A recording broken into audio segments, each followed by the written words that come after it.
scénario quasi similaire en cours à Haïti où Jovenel Moïse, mis au pouvoir par un cartel d'une douzaine de familles libano-syriennes qui tient l'économie de l'île soutenue par la trinité impérialiste USA, Canada et France, a voulu se retourner contre une partie de ses parrains d'hier et en a payé le prix le 7 juillet dernier.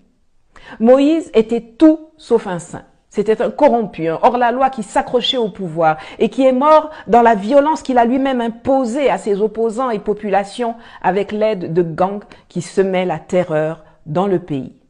Mais même si une bonne partie des Haïtiens ne le portaient plus dans leur cœur, la façon animale dont il a été éliminé de toute évidence par les services américains en collaboration avec les membres de l'oligarchie bourgeoise,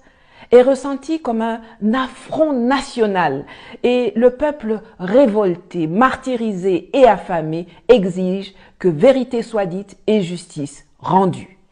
Et c'est au milieu de cette émotion populaire que, taratata, comme dans un polar, on fait revenir l'épouse éplorée, qui bien que très légèrement blessée lors de l'attaque, a été très rapidement et opportunément évacuée aux États-Unis, où elle a reçu non seulement des soins, mais aussi le script de ce qu'elle doit faire et dire pour continuer, ainsi que ses enfants, de pouvoir bénéficier de ses biens et surtout de la vie sauve.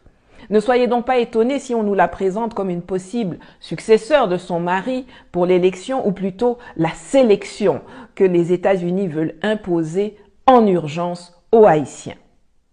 Nous avons trop souvent à la tête de nos États des gens qui vont conclure des pactes bizarres avec des gens bizarres et qui se font liquider par leurs partenaires quand ils ne leur conviennent plus ou quand ils ne respectent plus à la lettre ces engagements contre nature qu'ils sont allés signer dans notre dos pour leurs intérêts personnels et non pour ceux du pays.